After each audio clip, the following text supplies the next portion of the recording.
Hello అండి అందరికీ.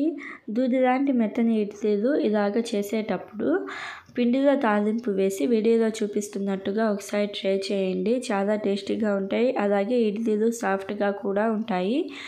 ముందుగా ఒక బౌల్లో 1 కప్పు ఉప్మా రవ్వ, 3/4 కప్పు కర్డ్, అలాగే 3 టేబుల్ స్పూన్ల వాటర్ వేసుకొని సాల్ట్ 1/2 స్పూన్ వేసుకొని బాగా కలుపుకోవాలి. ఈ పెరుగు అనేది మనకి ఉప్మా రవ్వకి తగిలేటట్టు ఒక 4-5 నిమిషాల పాటు పిండిని బాగా కలుపుకోవాలి. ఇలాగా బాగా కలుపుకుంటే మనకి ఇలాగా ఫ్లఫీ బ్యాటర్ అనేది వస్తుంది. ఇలాగ బ్యాటర్ వచ్చిన తర్వాత ఇంకొక 3 టేబుల్ స్పూన్ల వాటర్ వేసుకొని పిండిని బాగా కలుపుకోవాలి. ఇలాగ పిండిని బాగా కలుపుకున్న తర్వాత పైన ప్లేట్ పెట్టేసి ఒక అరగంట పాటు పక్కన పెట్టండి. ఈ అరగంట తర్వాత ఒకసారి బాగా కలుపుకొని తాలింపు వేసుకోండి.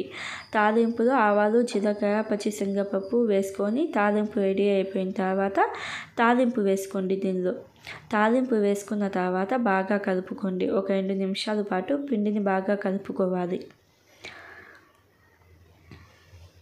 ఇలాగ పిండిని బాగా కలుపుకున్న తర్వాత బేకింగ్ సోడా 1/2 స్పూన్ వేసుకొని వాటర్ 1 స్పూన్ వేసుకొని ఒక 2-3 నిమిషాల పాటు పిండిని కలుపుతూనే ఉండండి.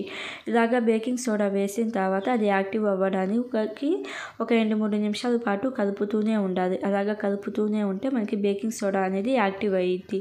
ఇలాగ ఒక 2-3 నిమిషాల పాటు బాగా కలుపుకున్న తర్వాత ఇడ్లీ ప్లేట్స్కి ఆయిల్ మొత్తం గ్రీస్ చేసేసి ఇలాగ వేసుకోండి.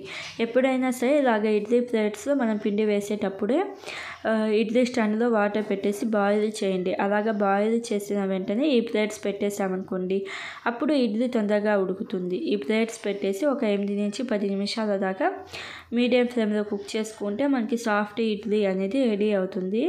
చాలా సాఫ్ట్గా ఉంటాయి ఇడ్లీలు, అలాగే టేస్ట్ కూడా చాలా బాగుండిద్ది. మనం పిండిలో తాలింపు వేసాం కదా, దానివల్ల చాలా టేస్టీగా ఉంటాయి. ఒకసారి తప్పకుండా ట్రై చేసి ఎలా అనిపించిందో నాకు కామెంట్ చేయండి. ఇలాంటి మరిన్ని వీడియోస్ కోసం మన ఛానల్ని సబ్స్క్రైబ్ చేసుకోండి. అలాగే మీకు ఎలాంటి వీడియోస్ కావాలో కూడా నాకు కామెంట్లో ఫీడ్బ్యాక్ ఇస్తే నేను ఆ వీడియోస్తో మీ ముందుకు వస్తాను. Thank you for watching.